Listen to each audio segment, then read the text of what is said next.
Molt bé. Bé, bona tarda. Soc Antoni Ribas, el redactor d'Arts Plàstiques del diari Ara. Primer de tot vull donar les gràcies al Museu Abelló per haver-me convidat a presentar el catàleg de l'exposició L'Home Nu. És un honor estar entre els professionals que ens acompanyen avui aquí a la tarda. La Fina Duran, comissària d'exposicions i comissària de l'exposició juntament amb el Xema Romero, el director del Museu d'Art de Cerdanyola. La Maria Garganter, professora de la Universitat Autònoma especialitzada en barroc i també professora de l'assignatura d'Art i Gènere. I la Mireia Rosich, que és la directora de la Biblioteca Museu Víctor Balaguer i també l'autora del llibre publicat per l'editorial Kairos, En la estela del mito.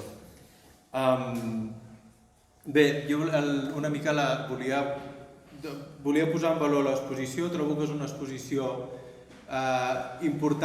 força important per diferents raons. La primera és que dona una mirada nova, és una alenada d'aire fresc de les col·leccions de la xarxa de museus locals de la Diputació de Barcelona. I també trobo que és força important perquè aborda una temàtica que és la del nu masculí, que en els últims anys s'ha vist en grans exposicions internacionals a París o a Viena i que aquí a Catalunya crec que pot ser la llavor perquè més endavant se'n faci, es continuï explorant aquesta via del nu masculí, de les qüestions de les identitats de gènere i dels feminismes en futures exposicions. I bé, jo volia començar preguntant una mica al Xema i a la Fina si ens poden explicar una mica com va sorgir aquest projecte, que era una mica inèdit en el context dels museus d'aquí. Bé, voleu que comenci jo? No sé si no caldrà apropar-ho, no? Sí, m'ho trec? Bé, doncs una mica, i això va bé que aquesta presentació s'havia de fer sí o sí a Mollet, perquè aquesta exposició va sortir d'una proposta de coincidència entre els dos museus, Cerdanyola i Mollet, a partir d'una temàtica que és el nu masculí, que molta gent pregunta per què heu fet això del nu masculí? Probablement perquè si haguéssim fet el nu femení ningú preguntaria res. O sigui, tenim tan absolutament interioritzat quan anem als museus que està tot ple de nus femenins i ni ens crida l'atenció ni ens escandalitza, no? Llavors, realment era una assignatura pendent. Per què, no? Havíem d'afrontar aquesta temàtica. Una temàtica que ja des de l'inici volia incorporar la perspectiva del col·lectiu LGTB, això també perquè de fet era una activitat que volíem fer pel dia de l'alliberament, però que va quedar davant de l'enorme, de la caixa que vam obrir de dir, ostres, aquest tema és molt complex, va quedar en stand-by fins que aconseguim el suport de la Diputació de Barcelona per fer-ho extensiu a la resta de museus locals de la província. Llavors aquí comença el repte, no? Què podem explicar a partir de la col·lecció, de les col·leccions dels museus locals? És a dir, és un exercici que no podíem tenir les obres que volguéssim, sinó que a partir d'aquestes col·leccions era una mirada a partir de dues preguntes. De seguida vaig comptar amb la complicitat, o vam comptar amb la complicitat de la Fina Duran, sobretot amb la part contemporània, però no només amb les obres contemporànies, sinó amb la visió contemporània del que anàvem a explicar. I ens vam plantejar dues preguntes, no? Per una banda, on són els nus masculins? Perquè, de fet, de seguida ens vam trobar que ens costava trobar-los. I, per altra banda, què està explicant l'obra d'art quan despulla l'home? I aquesta va ser potser la pregunta més complicada de respondre. Sí, llavors el que vam fer, a part de mirar la història, va ser una mica, el que diu la Maria Aurèlia Capmany, és que la història cal analitzar-la, qüestionar-la i assimilar-la. Llavors vam veure que a nivell històric el que passava era que hi havia un tant per cent molt elevat de nus femenins i molt baix de nus masculins i al revés, moltes autores masculins i molt poques autores femenines. I a partir d'aquí ens van començar a qüestionar quins paradigmes guiaven aquestes masculinitats, per què passava això. I van decidir dividir l'exposició en àmbits i cada àmbit qüestionava un tema. Hi havia el tema mitològic, el tema de l'actitud de l'home i la dona, hi havia la part històrica i llavors hi havia la part contemporània que feia de mediació per qüestionar el que es veia en aquesta part més històrica que mostrava la part aquesta dels nus masculins que estaven a les col·leccions dels museus. Concretament de la Fundació Joan Abelló, de la Biblioteca Museu Víctor Balaguer, del Museu d'Art de Sabadell, del Vinceum, del Termàlia i dels museus de Terrassa, de Badalona i l'Hospitalet, i els comissaris han calculat que en aquests museus més d'un 74%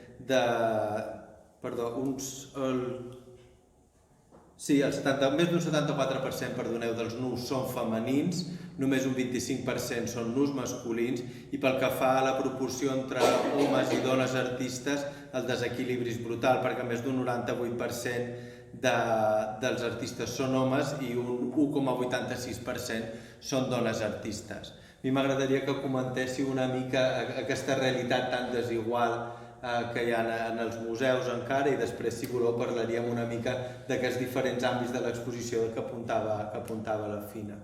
Bé, està molt bé.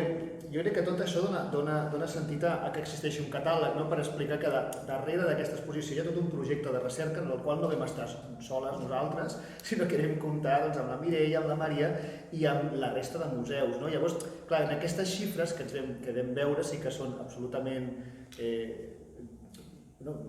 no deixen dubte d'aquesta desigualtat que hi ha hagut, de com hem construït els museus i les exposicions a partir d'una visió exclusivament, en molts casos, de l'home heterosexual que ensenya o que mostra una... I que aquesta visió que hem construït als museus ha exclòs o amagat altres realitats, que és el que nosaltres volíem una mica de veure. I llavors, en aquesta recerca el que trobem és que la majoria de nus, que sí que n'hi ha molts, estan a les reserves dels museus, que va ser una mica una recerca pels magatzems dels museus. I a la que veus els magatzems t'adones que no estan desigual després, és a dir, que existeixen nus masculins, sí, però estan amagats. Això va ser...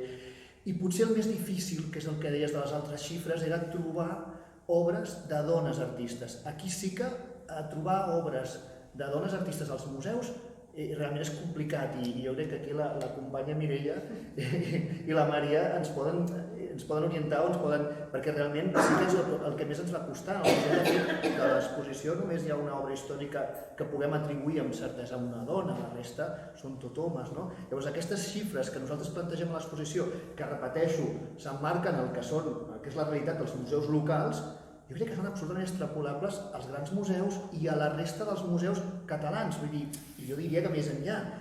És així, i no perquè no hi hagin hagut obres de dones artistes, sinó que els museus, com a possiblement institucions conservadores, el que han fet és perpetuar el poder o el que s'acceptava per la societat de l'època, i no han entrat una mica a les col·leccions, obres de dones, i de la mateixa banda s'han amagat altres obres que presentaven una visió de la masculinitat que potser no era la predominant o l'oficial de l'època. Els nus més clàssics que van explicant els nus masculins al llarg de la història. Per exemple, l'home actiu, la dona passiva, la idealització del cos masculí. Una mica, si podem fer una mica de repàs històric del que el públic veu a dalt, amb els valors que transmeten aquests nus. Jo? A veure, són moltes coses. En primer lloc, en relació a la xifra d'homes i dones presents en les col·leccions dels museus és obvi, i és una batalla que tot just estem començant. En aquest cas, la Maria, com a representant de l'Autònoma, juntament amb altres companyes d'altres universitats, i aquí la Pepa del Museu Abelló o Cerdanyola o Vilanova, estem presents en una comissió de gènere i museus on intentem precisament fer un cens de les dones artistes presents a les col·leccions públiques d'aquest país, perquè la xarxa de museus d'art aglutina el millor registre de museus d'art del país, i en coneixem poques de dones. Quan arribem al segle XX la qüestió millora, però en èpoques anteriors és un desert i hi ha molta recerca pendent de fer això per una banda. Llavors, quan a la representació dels nus, en aquest cas, quan els companys em van demanar l'article en relació a la mitologia, gràcies per citar el llibre, que...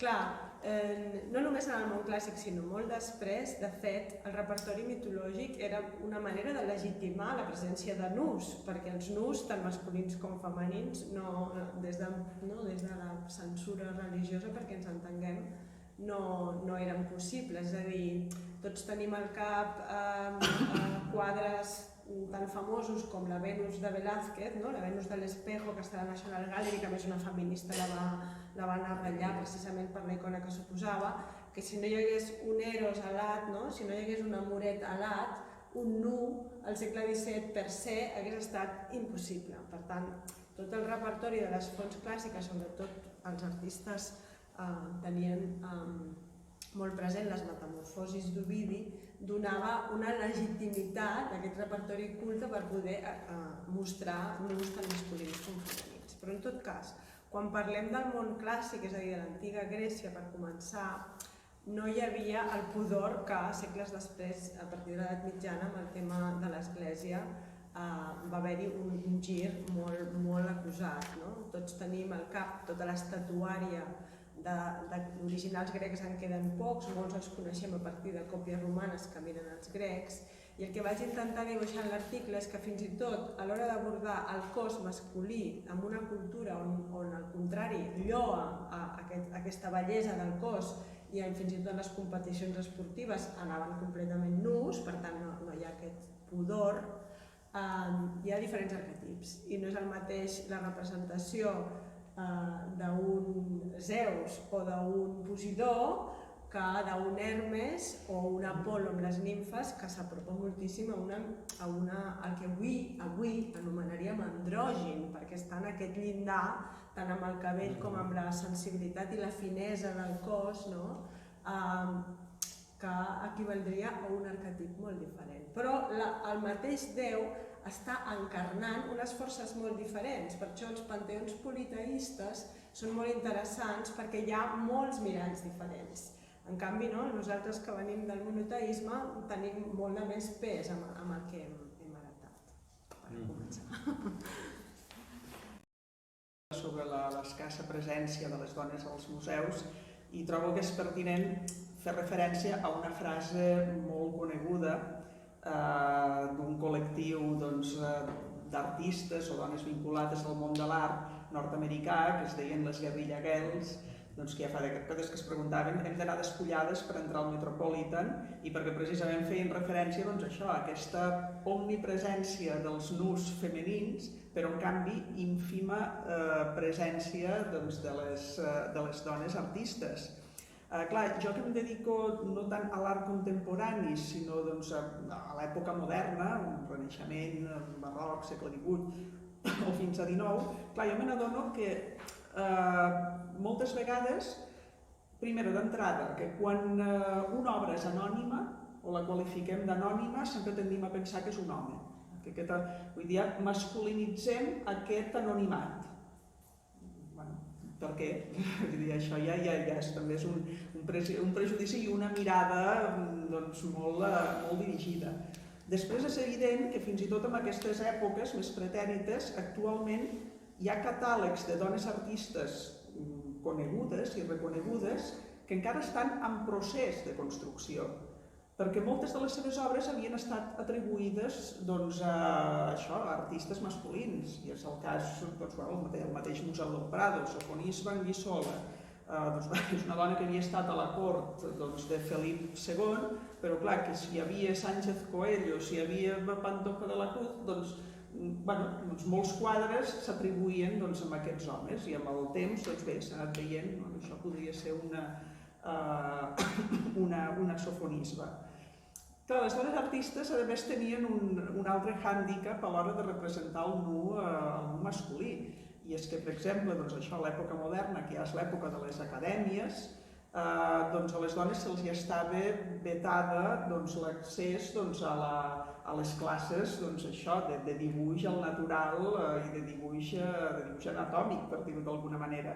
En aquest sentit, hi ha un quadre que és molt il·lustratiu del segle XVIII, d'un pintor anglès que es diu Johann Zoffany, on representa els membres de la Reial Acadèmia de Belles Arts de Londres i apareixen tots, com seria en una sessió amb un nu, amb un model masculí que està posant, per dir-ho d'alguna manera, i a la paret hi veiem dos quadres amb dos retrats femenins. Es tracta dels dos únics membres femenins de l'acadèmia que sí, eren membres del ple dret, però no podien sortir amb aquell retrat perquè allà hi havia un nu masculí. I bé, com ha dit la Mireia, amb la representació dels nus masculins també a través de la història hi hauria moltes mirades, perquè jo penso que una cosa és la forma que pren el nu, però una altra cosa és la mirada que li apliquem, vull dir, d'alguna manera. Per exemple, a l'època del barroc és interessant la restauració que es fa d'algunes escultures clàssiques. Allò a Roma es troben constantment escultures d'època clàssica, que algunes estan mig trencades i s'han de restaurar. Hi ha un exemple del Faune Barberini, que es diu que és un personatge masculí i allò amb les cames obertes i que des del nostre punt de vista actualment podríem dir que té un caràcter allò bastant eròtic, però que consta que se li va donar en aquell moment de la restauració, que no sé exactament, però com se li van obrir una mica més les cames, és com l'hermafrodita borghesa, que Bernini li fa aquell llit. O sigui que hi ha a vegades, segons l'època, una voluntat també d'erotitzar més o menys. Això seria una altra cosa i amb això acabo.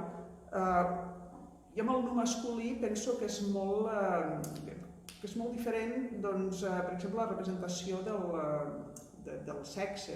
Estem acostumats a aquestes figures mitològiques, a vegades amb una potència muscular extraordinària, però amb la representació d'un sexe petit. Molt petit. D'alguna manera. Formava part del cànon. Perquè sí,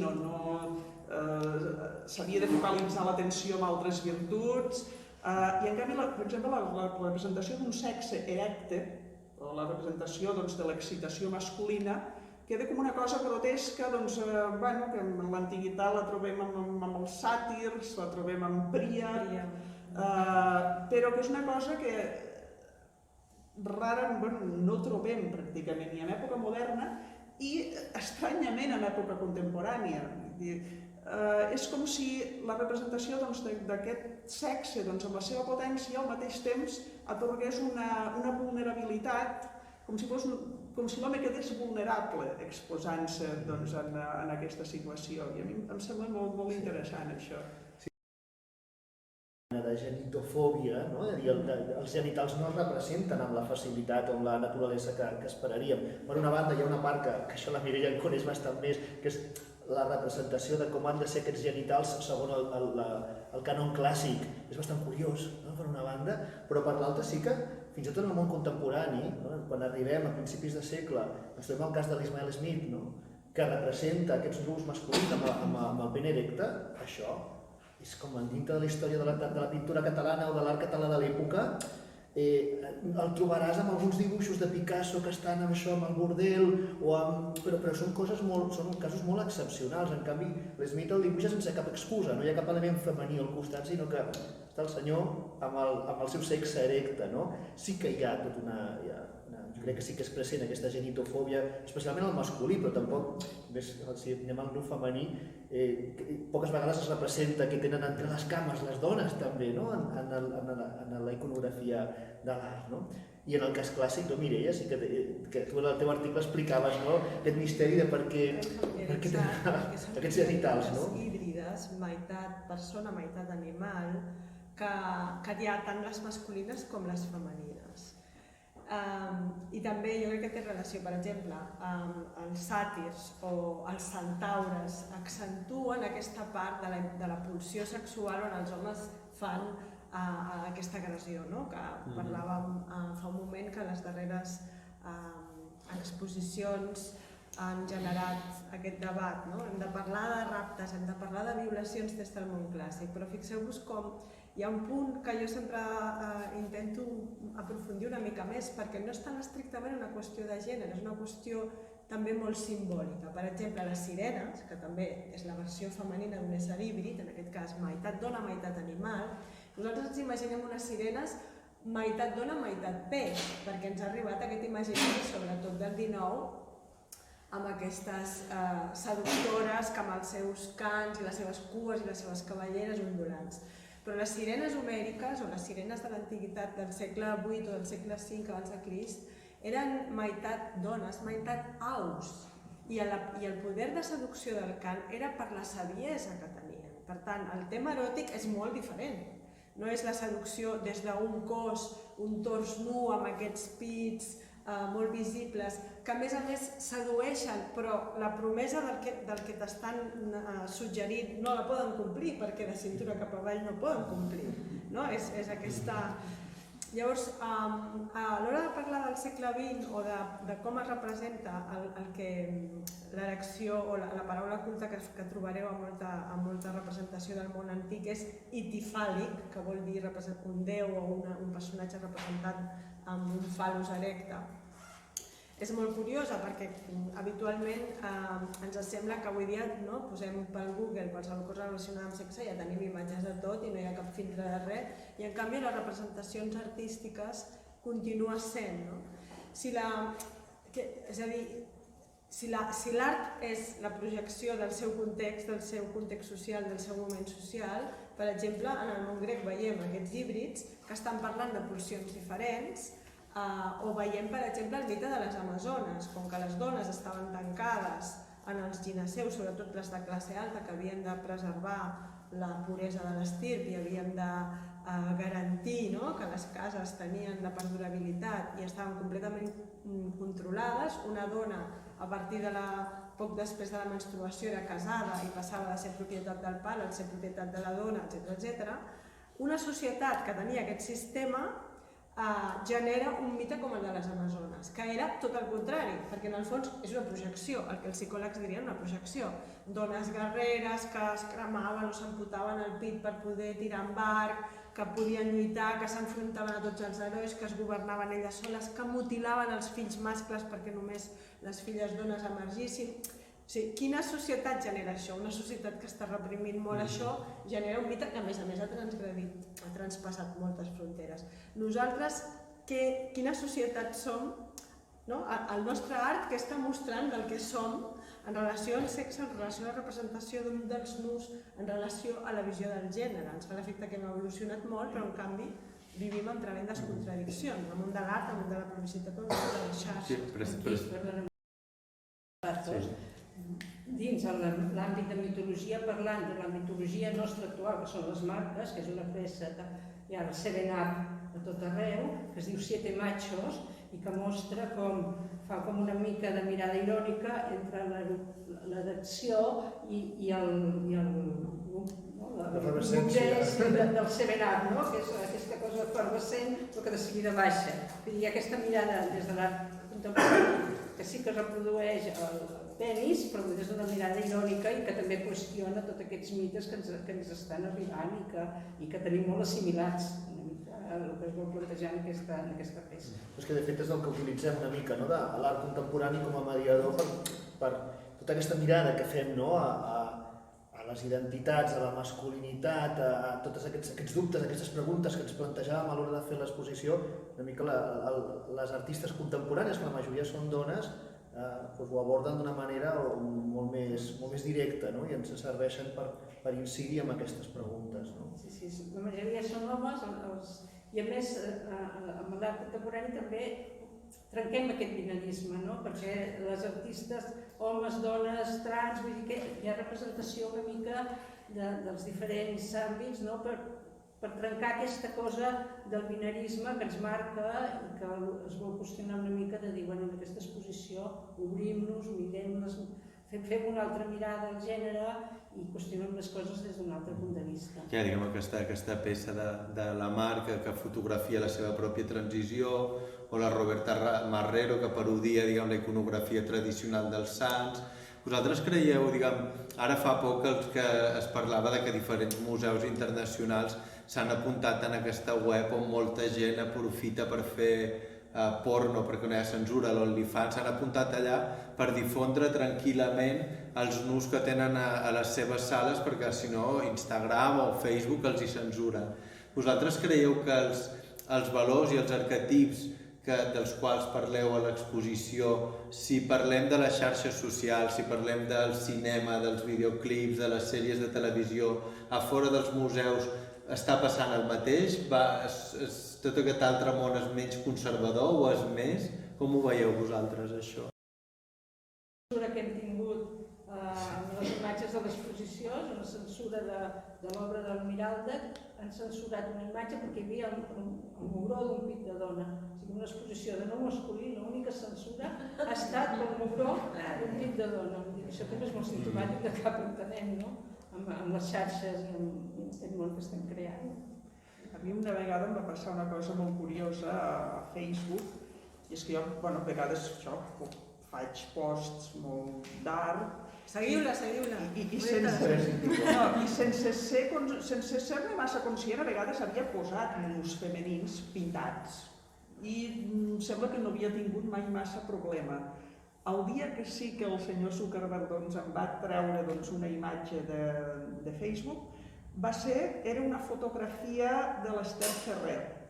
L'Esther Ferrer és una de les pioneres de la performance i és una senyora que amb més de 80 anys encara està en actiu, encara fa performance, i una de les seves accions així reivindicatives és mostrar-se nua en les seves accions, precisament també per visibilitzar el fet de que quan pensem això amb el cos, sigui amb el cos femení o amb el cos masculí, sabeu que sempre estem dins uns cànons, no tan sols de bellesa sinó d'edat també.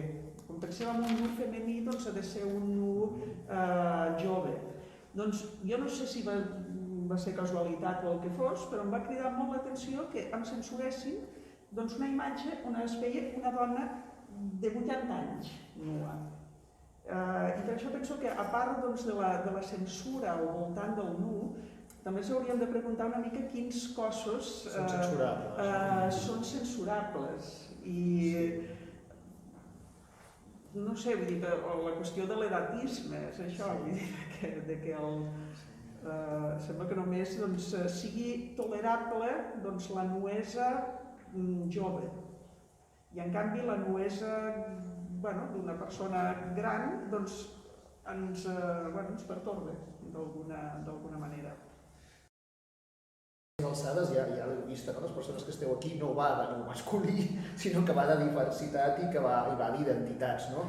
I totes aquestes coses van sortint, van emergint, o sigui, potser la singularitat de l'Expo és que ho fa des de la representació del cos, que parlem d'identitats, de feminismes, de trencar aquest binarisme des del qüestionament d'aquests arquetips de la masculinitat, però que al final acabes parlant una mica de tot. I aquest tema de l'edat també hi és, i tu comentaves, i això té vigència avui en dia, i jo crec que sí, o sigui, els àmbits que construïm a l'exposició i que es construeixen a partir d'ordenar tot el que anem trobant, i quan nosaltres abordem el del món clàssic a partir de l'aportació, de la informació de la Mireia, clar, aquests estereotips que ella ja comentava, aquests arquetips del jove, de l'atlètic, de l'efebo, del Zeus i el Posidó musculat, jo crec que són perdurables avui en dia amb molts estereotips que encara hi són i fins i tot amb les pel·lícules, no? I a mi em cridava l'atenció, i així ho explicàvem com amb la mitologia, aquests cossos que identifiquem amb la bellesa acostumen a ser els herois,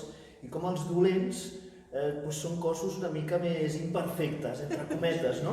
I que realment jo continuo indignat, això ho comentava abans, els dolents de la pel·lícula continuen sent calvos, continuen sent peluts, panxuts, i això, si mireu Disney, encara és així. Llavors, tot això encara també a les xarxes socials és així, no? És a dir, connectant amb el que deia la Maria, els nus o les fotos que ens fem o que apareixen a l'Instagram, quina imatge del cos estan reflectint, tant el de l'home com de la dona, d'aquesta joventut perpètua, d'aquests estereotips que tenen molt a veure amb tot el que arrosseguem de la nostra tradició, i que jo crec que encara estem apretant una mica més la intensitat d'aquesta exigència cap al cos i aquesta divinització del cos eternament jove, en el cas femení, òbviament, i des de fa moltes dècades, però també amb el cos masculí està passant el mateix, no? Actrius que a partir de determinada edat ja no hi ha papers per elles, etc. En el cas dels clàssics és que és molt, molt obvi, és a dir, els protagonistes dels mites són déus o herois i els herois són personatges semidivins, és a dir, una barreja entre un mortal i un diví. Els divins són immortals, a Thanatoi, no? Thanatos, que d'aquí ve la nostra paraula tanatori, Thanatos no els va buscar. Thanatos és una personificació de la mort. Els de Thanatoi són els immortals, però fixeu-vos que el famós panteó olímpic en algun moment neixen però no moren mai, són immortals. I no envelleixen mai. Malgrat això, en l'Olimp hi ha dues generacions. Zeus, Posidó, Hades són la generació dels grans, com els patriarques, i després hi ha tota una franja del que s'anomena la segona generació, on hi hauria Atenea, Àrtemis, etc. I en el cas dels homes igual, perquè es parla de 12 déus olímpics, però torna a ser un símbol, perquè 12 és un número simbòlic, és un número solar, és com els 12 signes del zodíac, com les 12 tribus d'Israel, com els 12 apòstols, els 12 cavallers. És un número simbòlic, perquè quan comences a comptar-los mai surt la xifra de 12, sempre són més o menys en funció de les versions. Però això genera una projecció, és a dir, les societats inventen els seus déus, cada civilització ha inventat els seus déus, això diu l'Argullol en aquestes frases magistrals d'aquest llibre Visión des del fondo del mar. Cada societat ha fet invent dels seus déus. Llavors, els divins, els herois o personatges com Helena de Troia són una encarnació d'Afrodita a la Terra. Llavors es projecten. Nosaltres tenim la imatge de grecs com que han de ser com nosaltres, foscos mediterranis, i si llegiu la Ilíada, Aquil·les era ros, Menelau era ros, Helena de Troia era rossa, perquè estan projectant-se amb aquestes divinitats de raça ària que tenen els ulls clars, no? Atenea, la dels ulls d'òliva, dels ulls de color verd oliva, que és el seu arbre, o era la de níveos brazos, no? la de la blanca pell dels braços. Llavors la societat imita, de la mateixa manera que després hi haurà nobles i hi haurà monarques que voldran ser retratats com personatges mitològics i després hi haurà burgesos que voldran ser retratats com monarques. Llavors la pregunta a hores d'ara és les nostres joves cap a on s'emmirallen?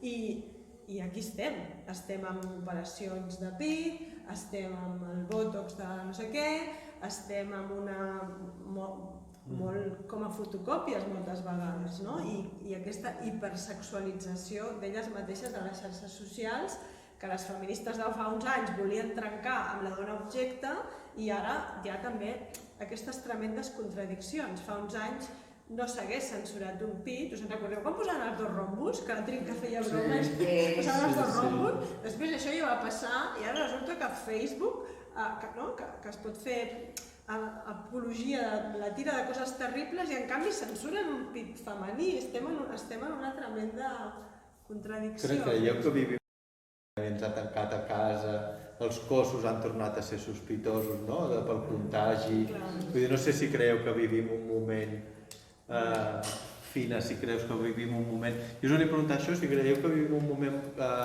especialment conservador i també una mica els comissaris i tots quatre, si aquesta exposició, la itinerància d'aquesta exposició coincideix en un temps en què s'ha tornat a produir agressions homòfobes molt dures que s'han parlat, s'han fet molt visibles discursos d'odi, discursos contra la diferència, és a dir, els dos extrems, als museus públics, a les exposicions temporals es visibilitzen el col·lectiu LGTBI, hi ha artistes trans exposant als museus en total normalitat, a les sèries de televisió cada vegada més, i per l'altre socialment hi ha com aquesta onada reaccionària. No sé vosaltres aquesta coincidència què us sembla també? M'agradaria també que parléssim una mica d'això. Les coses no surten perquè sí, i la necessitat d'aquesta exposició, i no només de presentar els meus masculins que hi havia en els museus, sinó de fer aquest qüestionament de la masculinitat, de veure cap on anem, quins estereotips, quin home volem pel futur, que és una mica la pregunta final de l'exposició, ve donada una mica, suposo, en el fons, vull dir, no ho hem analitzat, però segur que ha sorgit també davant aquesta contradicció d'aquesta societat que cada vegada sembla que anem enrere en lloc d'anar cap endavant, no? Sembla que la imatge que tanca l'exposició, que és aquesta peça de León Navarro, d'un home que es treu la motxilla i pot caminar lliure, sembla que anem al revés, que cada vegada anem posant més motxilles, més, com tu deies, més estereotips, encara pitjors que els que hi havia fins fa uns anys. Vull dir, l'exposició suposo que, sense donar-nos compte, una mica volem obrir aquestes qüestions perquè la gent es plantegi aquestes contradiccions que tenim en aquesta societat actual. L'exposició és que és curiós, que apareix com una... Clarament, quan marquem una exposició de nu masculí sembla que estiguem projectant una exposició marcada pel binarisme, home-dona, però el que intentem és anar desmuntant aquest discurs. I jo crec que al llarg de la mostra, quan plantejàvem els diferents àmbits en col·laboració de les persones que van col·laborar, anàvem veient que la masculinitat tradicionalment com es definia, quins eren els arquetips, i una mica la resposta és que la masculinitat es construeix en contra del que és el femení, de la feminitat, o sigui que en el fons anàvem construint una visió de com havia de ser un home que era tot el contrari del que era una dona, o del que representava una dona, no? I tot això, amb els darrers anys, s'ha anat desmuntant, i és el que mostra l'exposició, vol mostrar, no? Aquesta masculinitat que s'ha de deslligar de totes d'aquests lligams, no? Que en el fons el que fan és oprimir homes, dones i totes les persones, no? Clar, aquest és una mica el discurs, no? I és segurament cap on anem, però aquest és un discurs oficial. I no sempre és el discurs que... Jo no estic convençut que sigui el discurs que ens trobem al carrer. I sí que aquesta exposició fa uns anys potser hagués costat més o no s'hagués ni plantejat, però ara vivim un moment que culturalment o des dels museus i determinades parts de la societat ens trobem en aquest moment de responsabilitat, que hem d'explicar això, que hem de ser representatius, però per altra banda sí que vivim en un moment que jo em viatjo 10 anys abans i jo no sé si vivia la meva identitat d'una manera més lliure. Això ho plantejàvem, no? Jo estic convençut, o jo crec que no. Jo crec que fa 10 anys era més lliure, o sigui, no tenia aquests temors que visc ara, no? I possiblement és perquè, per una banda, hem avançat molt en la diversitat i en el desdibuixar tots aquests arquetips, però per altra banda hi ha sectors de la societat que viuen això com realment una agressió, o que viuen això des del temor o des de la por o des de no sé què exactament, i sí que estan passant, sí que hi ha més agressions, sí que jo tinc la sensació de més inseguretat, però potser és una cosa personal, perquè fa 10 anys no ho vivia i últimament sí que ho estic vivint i està passant a persones que estan al meu voltant, no? Llavors no sé si he contestat a la pregunta, però que d'alguna manera sí que crec que oficialment les institucions o el món cultural o el món hem de ser més responsables i tenim això ja més consciència, però per altra banda a la societat ens trobem legitimades potser postures que fa uns anys eren impensables. No sé com ho veieu. A mi el que em tot, no hi ha models, la gent necessita tenir un comportament estanc, d'estar allà, jo soc un home, varonil, fort, i això ara, si es desdibuixa, em sento insegur i encara m'agafo més fort i vull mantenir aquesta identitat així marcada. I penso que una mica el perill del que pot estar passant ara, a part que hi ha discursos que abans no es legitimaven i ara sí, però també és qüestionar les coses, obrir-les, fa que la gent no tingui un model clar a seguir i se sent trontollar i es defensa. Una mica pot estar passant això. Home, jo penso que no hem d'oblidar que d'alguna manera encara també estem vivint aquestes premisses, allò de la postmodernitat, de la qüestió líquida, això de que no hi ha res sòlid, que tot d'alguna manera trontolla, per dir-ho I és aquesta mateixa inseguretat que ens situa en aquell moment, que sense parlar de postmodernitat, però d'alguna manera hi apuntava el Walter Benjamin, que quan deia que clar, que estem entre aquella mena de món que no acaba, món antic o món vell que no acaba de morir i el món nou que no acaba de néixer. I és en aquest interludi entre la mort d'un ordre antic i el naixement d'un món nou que neixen els monstres. O sigui, és en aquest moment de desconcert i això que d'alguna manera sí, poden aparèixer aquestes actituds.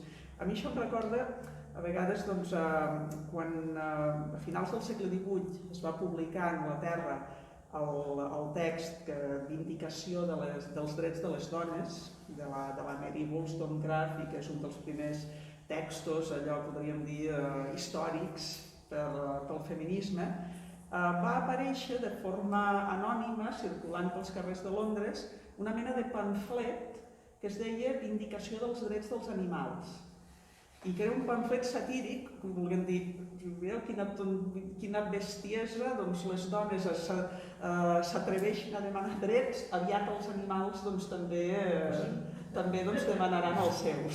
Clar, fixeu-vos on estem, doncs, això, més de 200 anys més tard. Dius, bueno, afortunadament les dones hem avançat una mica i no és descabellat ara doncs, el fet de parlar de que, bueno, evidentment no podem tractar de qualsevol manera els animals. Però fixeu-vos, doncs, això, com en la visió de fa més de 200 anys, semblava completament absurd. I jo penso doncs, això, que hi ha persones o col·lectius que se senten d'alguna manera desconcertats i amenaçats davant d'aquesta obertura.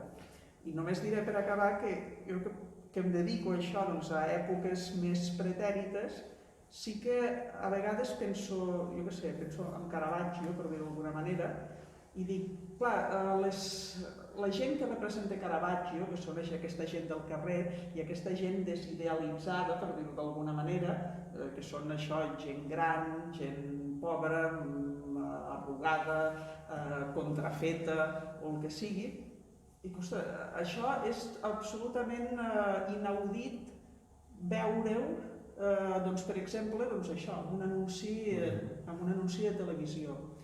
Per exemple, dic, aneu a Montserrat a veure el Caravaggio o el Sant Jeroni que hi ha allà, i clar, Sant Jeroni està representat com un ermità i té el tors nu. No és un nu integral, però sí que és un home present amb el tors nu. I és una meravella perquè és realment el tors nu d'una persona gran. Veus perfectament que va estudiar allò com se col·loca la musculatura, la fragilitat de la pell, ho pots percebre i ho pots tocar. Quan heu vist un home gran amb el tors nu, senzillament el tors, vull dir, o sigui, sense camisa, a la tele, amb un anunci o amb un programa de... Colònies, per exemple. Sí, és que jo penso que entre aquestes mirades que atravessen el concepte del nu, a part de la qüestió de gènere, és això, també hi ha la qüestió de l'edat i també la qüestió de la salut, vull dir, perquè a vegades aquesta tirania de la bellesa penso que va molt acompanyada ara d'una tirania d'allò saludable, que dius, potser és políticament incorrecte dir-ho, però és això, els dolents de la pel·lícula són calvos i són lletjos i tot això perquè són gent de mala vida. Si tu tens una vida saludable i tot això estaràs... Ja ho deia, que no havia de fer determinades coses. Em quedaria calvo, ja ho deia. M'agradaria que ràpidament, si podeu fer una pinzellada de la feina que esteu fent als museus i a la universitat per introduir totes aquestes qüestions de les quals hem parlat avui, de les noves masculinitats, dels col·lectius LGTBI, com els esteu tractant, com els esteu difonent, i una mica quins seran els reptes, per on creieu que aniran les pròximes exposicions sobre aquestes temàtiques que veurem aquí en altres museus? Vols començar? Doncs, com apuntava al principi, tots aquí presents, excepte la Fina, estem en la comissió. D'entrada estem fent un cens on ja ens han sortit més de 1.000 artistes en tots els museus de la xarxa, i l'objectiu no és només exposicions, que en quedarien moltes dependents, tot i que s'ha de dir que en els darrers anys s'han fet moltíssimes coses, a nivell català també. La nostra companya Carme Closellas ha fet la Melamut, és a dir, s'han anat fent projectes, i des de la universitat, malgrat no estiguin tots coordinats, també hi ha molta feina. El màster en el qual està la Maria n'és una mostra, però el que sempre comentem és que ho hem d'assumir a les permanents. És a dir, ha d'haver-hi un moment on s'hagi impermeabilitzat i no haguem d'estar fent l'esforç de rescatar-les i gratar o fent l'esforç de revisar com ho diem des de la perspectiva del gènere, sinó que formi part ja d'un discurs on tots hi estem còmodes i on s'hagi absorbit aquesta nova manera de mirar. Sí, jo crec que això, continuant clar des de la feina que estem fent amb aquesta comissió de la xarxa de museus d'art, que jo crec que el títol també és molt representatiu, no? Que és de feminismes i identitats, però jo crec que s'hauria de canviar directament i és la comissió antimasclista de la xarxa de museus d'art, perquè en el fons estem parlant del mateix, no? De visibilitzar dones, però sobretot visibilitzar la diversitat d'identitat. Llavors, en aquesta banda s'està fent una recerca, com deies tu, aquest cens de dones artistes, però que això ha d'anar acompanyat d'adquisició d'obres de dones, perquè no estan representades a les col·leccions, perquè realment, si no se les reconeixia, no era adquirit pel museu, no rebia aquest punt de reconeixement, no? I han d'adquirir-se obres i han d'exposar-se. O sigui, el gran repte és passar de les accions puntuals del Dia Internacional de les exposicions, de les conferències, de les xerrades, a arribar a l'Olimp, a l'espai sacre de l'exposició permanent, perquè clar, si nosaltres anem fent totes aquestes activitats però tu continues entrant al museu i continues veient el mateix discurs amb obres d'homes, sense visibilitzar la diversitat, malament anem. I pel que fa a la visió, a la perspectiva o a l'aportació, voldria dir, del col·lectiu LGTBIQ, clar, nosaltres òbviament treballem des d'aquesta comissió per incorporar aquesta visió, per visibilitzar, per crear referents, però òbviament no treballem exclusivament pel col·lectiu, sinó que això repercutirà en un benefici de totes les persones, que és el que plantegem aquí. Això no és una exposició d'homes nus, simplement, sinó parlem de la diversitat, que és on hauríem d'anar. El futur o el repte és aquest, tenint present la perspectiva dels feminismes i la perspectiva del col·lectiu LGTBI, el que hauríem de fer és treballar per uns museus diversos, per uns museus inclusius i que representin la diversitat de la societat actual. És a dir, que puguem trobar els nostres referents del passat, de com som i com ens sentim, però que representin i es puguin mirar, i aquí us deixo a vosaltres dues, el repte des d'una visió contemporània que siguin assumibles. I això ho podem fer i ho podrem fer perquè jo crec que des de la universitat estan sortint treballs i estan sortint mirades molt potents que ho tenim ara, que haurem de veure que acabaran transformant els museus, no tinc cap dubte. Jo penso que el que dieu és bastant equiparable a la situació de la universitat. Per exemple, hi ha moltes universitats catalanes, o la majoria, en què és habitual que tinguem una assignatura optativa que sigui això, art i gènere, història de l'art i gènere, etc. Però això seria una mica allò com l'exposició temporal, per dir-ho d'alguna manera. I ens falta també anar o treballar la permanent, que és com apliquem aquesta mirada a les altres matèries. N'hi ha que particularment, perquè ens ho creiem, intentem això, a les matèries clàssiques, introduir obres de dones artistes, però encara hi ha molta gent que no ho fa. A veure, també hem de ser curoses en el sentit que tampoc podem inventar-nos una història de l'art de cap a peus que sigui diferent.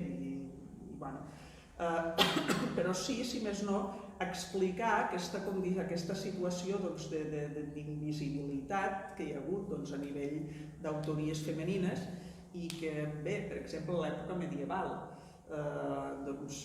sí que tenim alguns noms que de vegades no sabem si corresponen a una artista o seria la comitent que ho va pagar.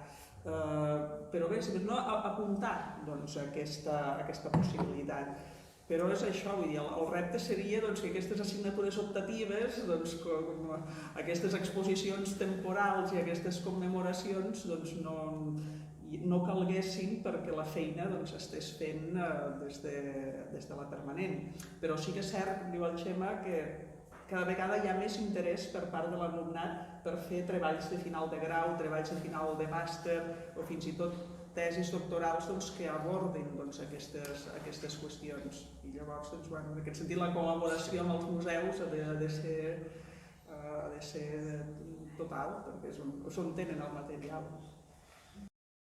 El reflexe de la societat, i el que hem d'esperar és que les exposicions temporals siguin el pas perquè els museus realment tinguin aquesta, no dic ja paritat per fer números claus, sinó que sigui ja lo natural, que hi hagi tants homes com dones, com trans, que estigui tot obert i que no hi hagi totes aquestes mirades que hem vist que hi havia fins ara.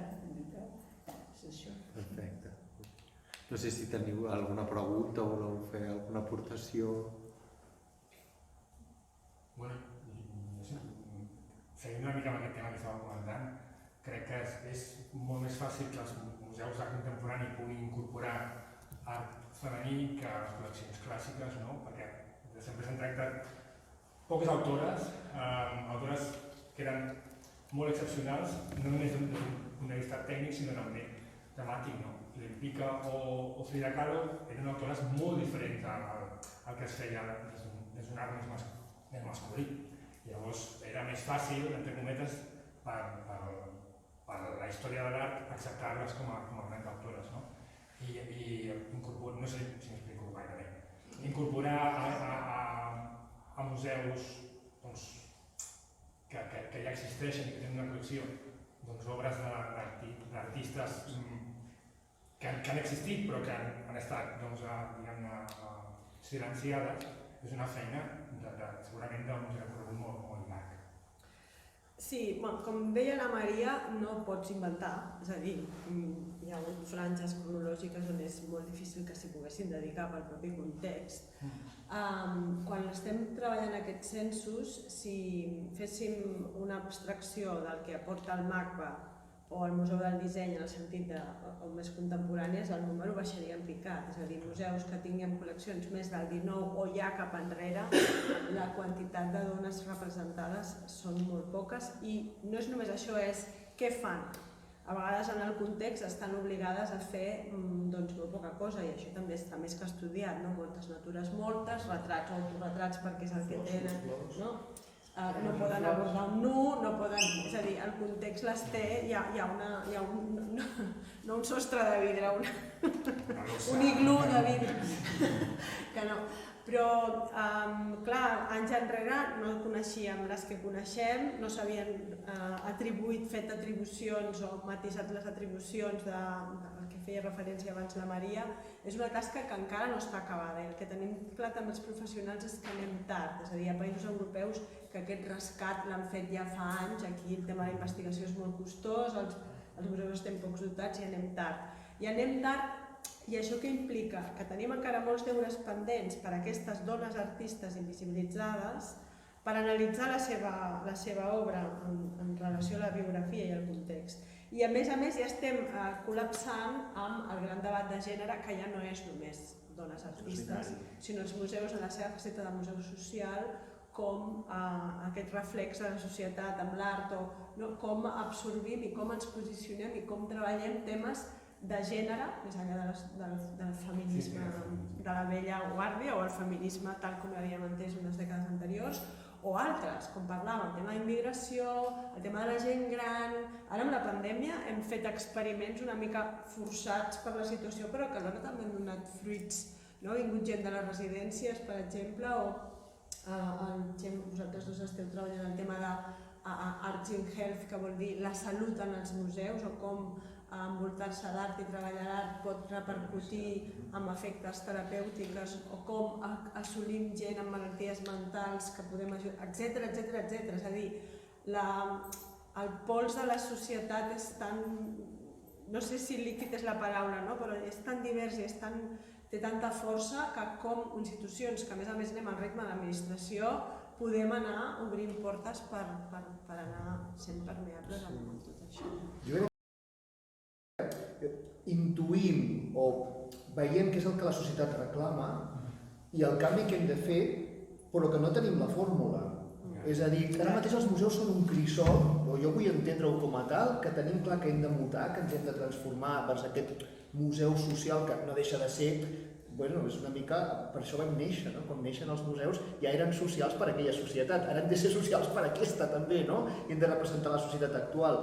I tot això està bullint en aquest crisol que sonen els museus, però com ho aconseguim? Jo penso que la fórmula no l'hem trobada, ni per representar el paper de les dones en la història de l'art, que no, jo crec que la fórmula segurament serà no jutjar-les amb els criteris dels seus companys que sí que van tenir accés a un poder adquisitiu, a una formació. O sigui, això és una doble violència, que és primer les ignorem i després que malament que pinten pobretes. Clar, si no van poder existir, no van poder estudiar, perdó. Llavors, crec que la clau està en trencar una altra vegada, aquests arquetips, aquests tòpics, aquests estereotips per afrontar el paper de les dones a la història de l'art, que és molt més gran del que ens pensem si abordem, com fa la Maria a les seves classes, el paper de les dones a la creació artística, no en la materialització final de l'obra, que ens costarà més i que sobretot no podem aplicar en el segle de les pintores que van sortint, que són excepcions meravelloses, però que la majoria són excepcions. Com ho fem? Pues segurament amb fórmules com les del Museu de l'Empordà, no? Que abordàvem aquesta visió de les dones de l'Empordà, que les plantejava no des del punt de vista probablement exclusivament artístic o tècnic, sinó amb una perspectiva feminista dels àmbits, donar-los uns altres valors. Vull dir, les obres de moltes d'aquestes dones que no tenien uns valors tècnics espectaculars, perquè no tenien la formació, tenen uns altres valors, que és el que hem de buscar avui en dia.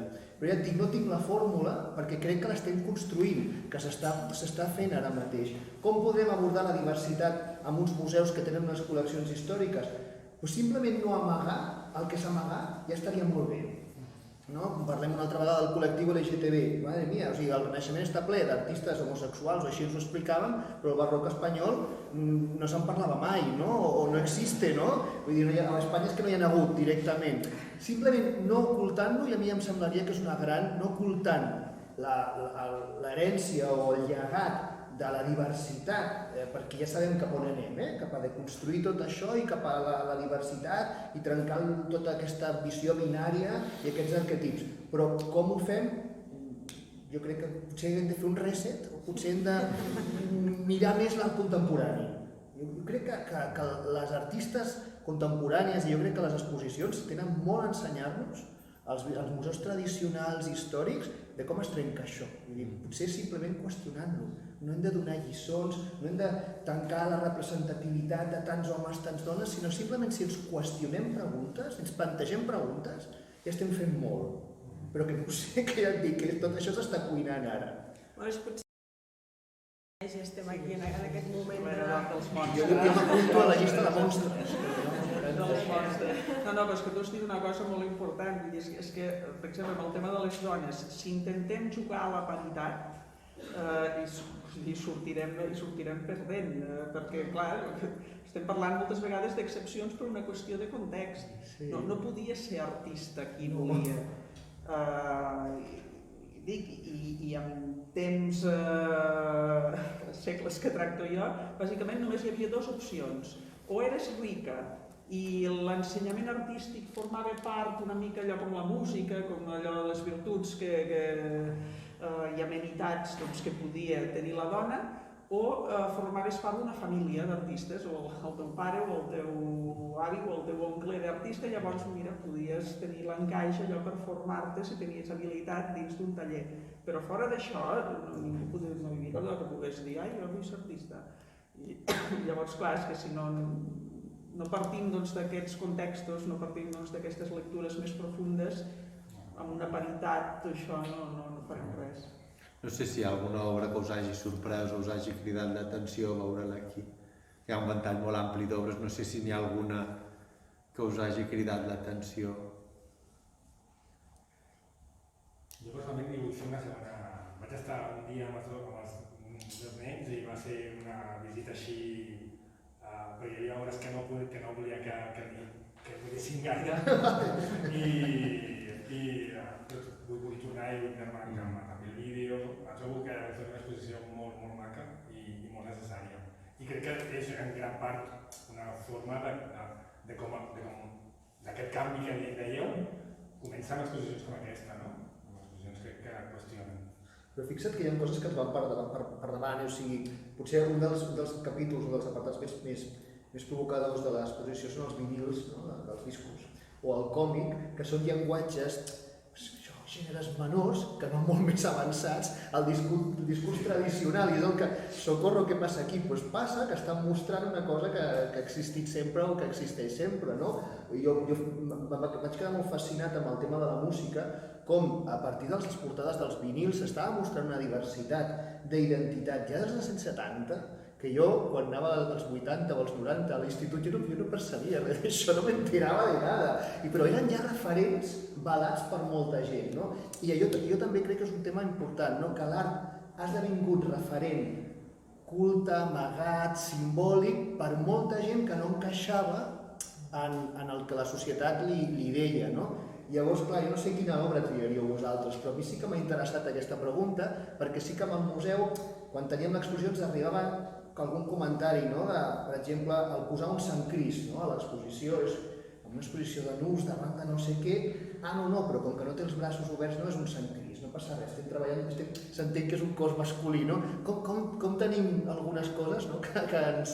O, per exemple, l'obra de la Mar, del trànsit d'una dona trans, provocava algunes reaccions que a vegades que no... doncs això, complicades, que és el que té l'art contemporani, també, que ha d'obrir portes i ha de provocar. Però això ha d'anar acompanyat, moltes d'aquestes obres, i jo crec que han estat les dues peces més polèmiques, o diguéssim, la vitrina dels discos, els vinils, el Sant Crist, per un altre tema, l'obra de la Mar, i hauria d'afegir els còmics, que tenim uns còmics que us asseguro que vam controlar moltíssim per quina pàgina els posàvem, però ja sabeu, jo no sé si ho sabeu, però us aviso per si de cas que el paper té memòria. Llavors vam obrir la revista per una pàgina i de tant en tant has d'anar a veure l'exposició perquè va canviant-se per una que l'antic propietari del còmic, que vam comprar per tota col·lecció, devia mirar moltíssim, perquè torna de seguida i llavors arriba la queixa d'algú que veu l'exposició i es troba unes tècniques, unes pràctiques sexuals una mica heavies, no?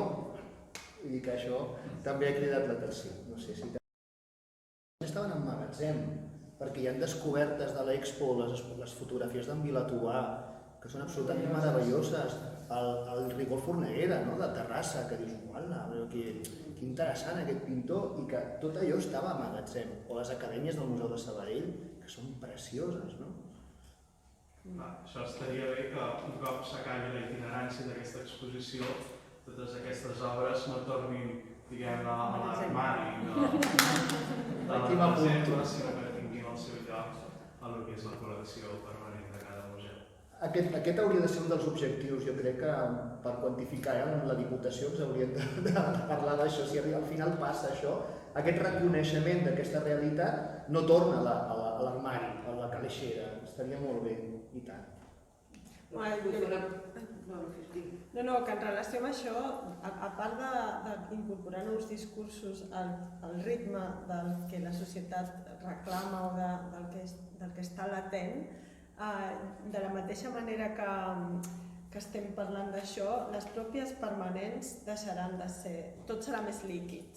És a dir, jo crec que cada cop les temporals seran més llargues i les permanents seran més mòbils. No serà tot sempre tan fixe i amb aquestes classificacions més del 19 de renaixement, barroc, 18, sinó que ja s'estan fent moltíssimes propostes d'eixos temàtics que resultin molt més atractius i que donin missatges més diversos que no un endreçament estilístic o cronològic, que és amb el que estem habituats. Hi ha gent que demana que parlem de les emocions o que parlem de... Llavors, perquè en el fons, ja ha anat sortint al llarg de la nit, jo crec que tots necessitem models.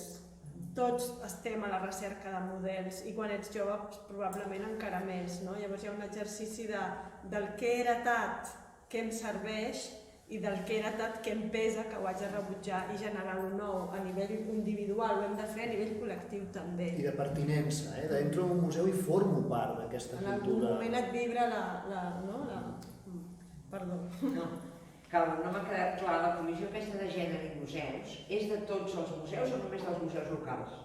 No, és que estem parlant de xarxes diferents. L'exposició, sí, és que tenim un país amb molta.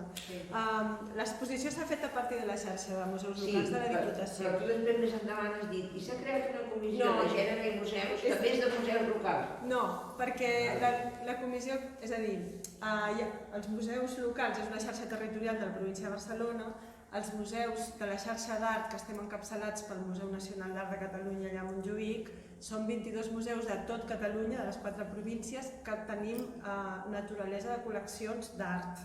Igual que hi ha un museu d'arqueologia, una xarxa de museus d'arqueologia o una xarxa de museus de ciència o d'història. Que els d'història també estan treballant la perspectiva feminista. O sigui, és que al final es tracta de que totes al final fem xarxa i fem trama, no? Que aquestes línies que anem traçant al final s'acabin tramant, no? S'acabin trobant. Aportació, perquè jo he de reivindicar, i em sembla que moltes persones que estem aquí, que s'està fent experiments o aportacions molt avançades des del punt de vista dels petits museus i que on haurien d'arribar a vegades als grans museus. O sigui, això està passant ara, és la realitat. Quan parlem de benestar i salut i museus més socials i cocreació, i dius, mare meva, si és cocreació, ara li hem posat un nom a el que portem fent des de fa els petits museus locals, però això, el gran repte, és que amb aquest espai de sacralització que hem dit que és el museu, arribi a l'altar final, no que és el Museu Nacional, o que arribi a aquests grans museus. I sobretot per això també.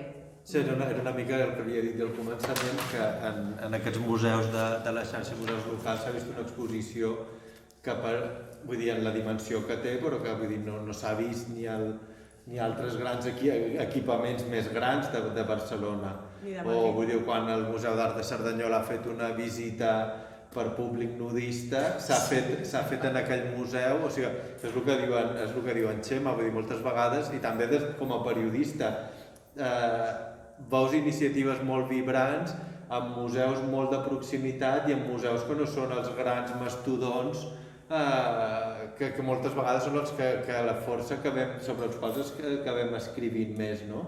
Perquè fan exposicions més grans o tenen més magnitud. És molt interessant també tota aquesta xarxa més capil·lar que fan un servei molt important pel context i a més que s'hi fan experiments de nous formats, de noves exposicions, de noves temàtiques. Sí, aquí en aquest cas, sense la Diputació de Barcelona, és que això no hauria estat possible, perquè són museus petits, tampoc tenim...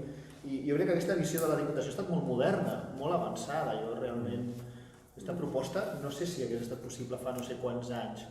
Bueno, dèiem, el Prado va fer la primera exposició d'una dona artista 200 anys després d'obrir, va trigar 200 anys a fer una exposició temporal d'una dona artista, i les darreres que ha treballat el gènere també ha generat certa polèmica perquè els enfocs són complexos, però sí, clar. També és veritat que en els museus de localitats d'una altra dimensió potser també tenim aquesta sort d'una comunitat molt més propera, una comunitat molt més fidelitzada. En el cas de Vilanova també hi ha un nucli que envolta el museu que potser permet aquesta interlocució que amb ciutats més grans o amb temes més susceptibles. I els turistes també, que cada estiu anem al Museu de Vilanova.